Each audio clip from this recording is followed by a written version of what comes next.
Thank you. So, key is how we bring business here. We've got to do all sorts of things. As a member of the Film Commission, I've been involved with trying to keep our entertainment business here. I've been involved in a lot of areas. The Small Business Association just gave me an award recently. Just this morning, I sponsored a small business workshop where we had over 384 people coming to learn about small business. We had various officials from the state to try to help.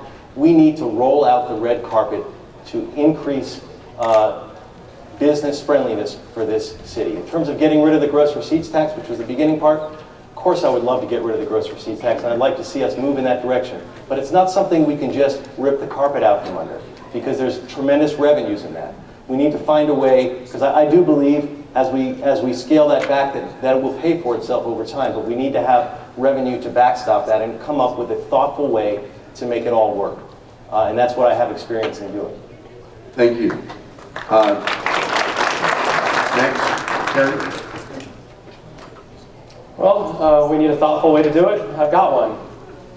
We change the gross receipts tax into a fee-based system where instead of being taxed on the different types of revenues that your business earns, we change it to a solid fee. It's not a very complicated system to do that either.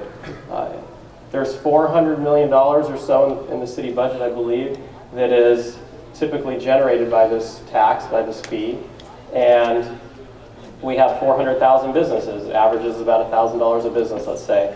Maybe the numbers are a little off, but it should be pretty close. I know businesses that spend $20,000 a year, $8,000 a year. I know businesses that spend $200 a year. Change the system so that if you're under $1 million, maybe your fee for the year is $200. And as you go up, as your business grows, or you have a larger business, that fee can grow. What that allows you then, and you could do it revenue neutral to start, and then if you want to decrease that tax over time, it's fairly easy to do, because once you've established that it's just a fee, you can bring it back, and that is how you do it. That's how you simplify the system and make it more efficient, and you keep businesses here. Thank you. Elizabeth Bassett. No more fees. We're tired of being feed to death as small businesses. The gross tax, the gross receipts tax should be eliminated 100%. And the commission who looked into this over 2 years found that, of course, we can't eliminate it today or within the next year, but they recommended over a 15-year span that we eliminate and bring it down over 15 years. It needs to be eliminated. We need to be able to put a sign up saying, we in Los Angeles are ready for business. The gross receipts tax now are running people out of business. That's what they're doing. Our signature business in Los Angeles, the movie industry, they're fleeing everywhere. They're going to Canada. They're going to Texas. As a matter of fact, I was in North Carolina just a few weeks ago, and there was a big production crew. And I'm like, wow, they should be here with us. But they moved to a city where a city is business friendly and adhere to their financial needs. We need to get rid of the gross receipts tax. Period. Thank you. Next, Stephen Presper. Well, I came out early as being opposed to continuing the business receipts tax. I agree we can't eliminate it all at once. I think Carrie's idea is a very interesting one, and it certainly bears further inquiry. I've also come out against the City Council's proposal to raise the sales tax. In fact, it was on my website within minutes of their putting it on the ballot. I hope we all voted down. But I have another idea for enticing businesses to either get here or stay here. What if our utility rates were lower?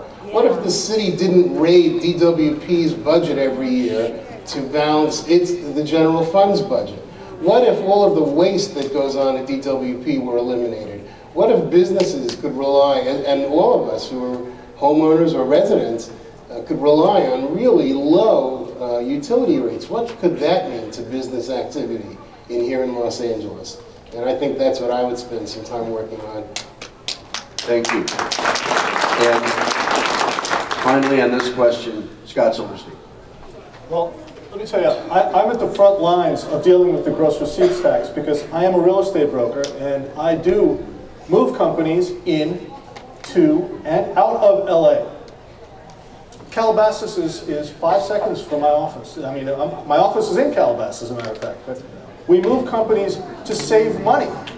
But I'll tell you, when it comes to negotiating the gross receipts tax, my company represented a 50,000-foot tenant that we heard was in the market, and they wanted to come to Los Angeles.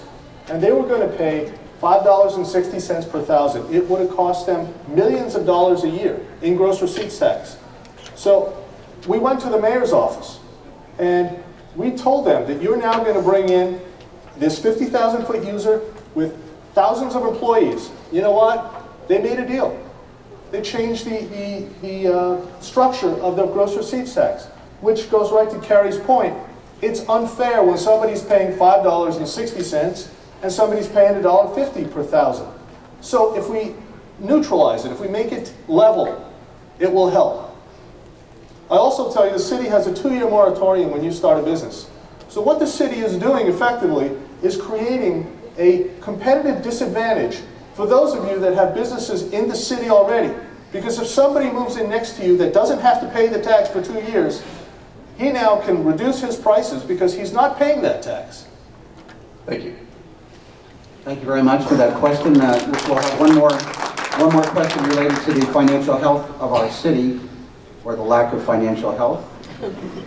And currently we are facing a $200 million structural deficit in the city of Los Angeles. We've mentioned this already, but the city has proposed a ballot initiative to raise our sales tax by 1/2 cent to cover part of this shortfall. Do you agree with this approach? And let's hear some other solutions beyond what we've already heard so far. Let's start with Mr. Pressburg.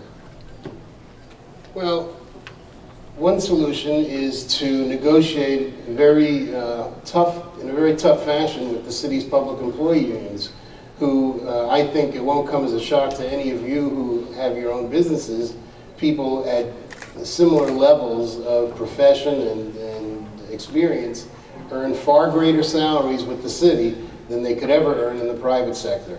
And if they work at DWP, the salaries would absolutely astound you. Well, these are the same unions that Mr. Blumenfield has the support of. These are the same unions, I might add, that Mr. Blumenfield must feel that these unions are not powerful enough. They don't have enough influence because he's voted time and time again for proposals in the legislature that would add to labor's influence in city government. I guess he thinks they need more assistance. For example, he's voted for legislation that would mandate that labor gets to appoint various individuals on important commissions and bodies of the city, like the Civil Service Commission and the Employee Relations Board. I don't know anybody here that thinks that that's a good idea, but he apparently thought it was a great idea. So I think that we've got to get control of who's running the city. And as we know, we have sort of a merry-go-round taking place. It's been written about, and we see it. We have legislators in Sacramento, and if you look at the financial reports filed by Mr. Blumenfield, well, page after page of special interest, union money, some gambling money, interests, the Indian casinos, and then they run for the city council. I don't think we need more Sacramento politicians in the city council.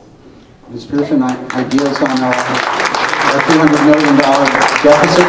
Ideas?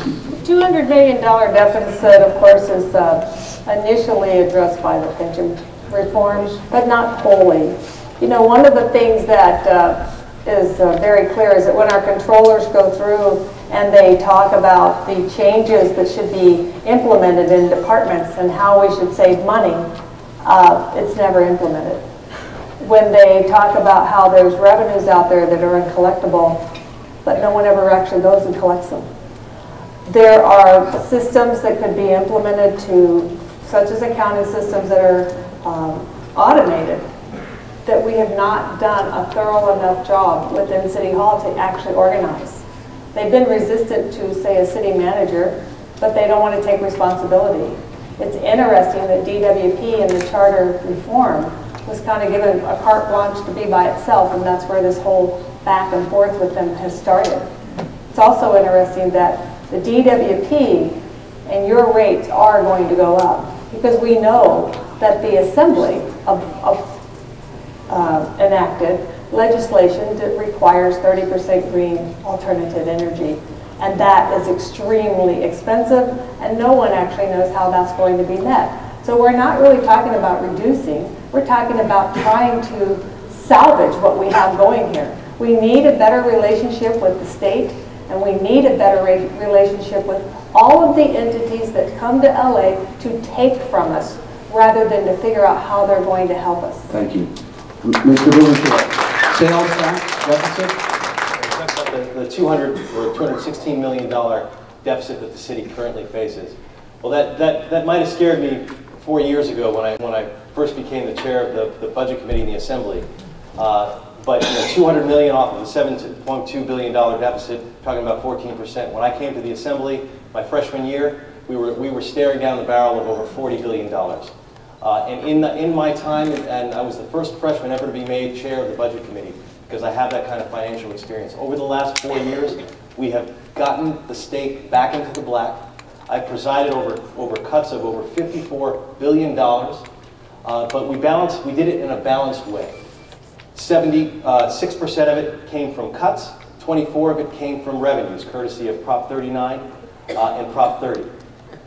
So I've done this before at a much larger scale in terms of both numerically and as a percentage. And I know that we need a balance to make this happen. In terms of the specific question on the sales tax, if I were a member of the council, I don't know that that's the one I would have chosen. I see some problems with it, but at the end of the day, when I have to cast my vote, I know that we need revenues, because if we don't have those $200 million, we're talking about a loss. Let's be real about what we're talking about.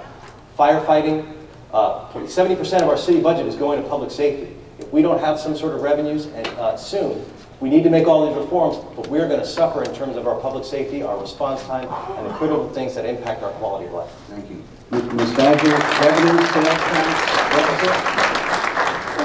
Mr. Blumenfeld, to be quite honest, Prop 30 has a lot to do with you balancing the budget this time. So let's not, it's 24% is based on the revenue. Let's not act like you balance the budget based on your ability. The truth is, the taxpayers, we're that is true. And you also, and honestly, you are a great guy. I supported you. I voted for you. I worked on your campaign the first year. But the truth is, you reigned over 2 failed budgets for the last 2 years. And what you've done, and how your mantra is, money is fungible. So what you did was took from the poor, took from the children, took from the elderly, and then you played around with these figures, and you came up with a phony budget. And you came up with a budget because the state law states that you have to come up with a budget within a certain time, or the legislators will not get paid. So let's just keep it real. I just want to be honest with you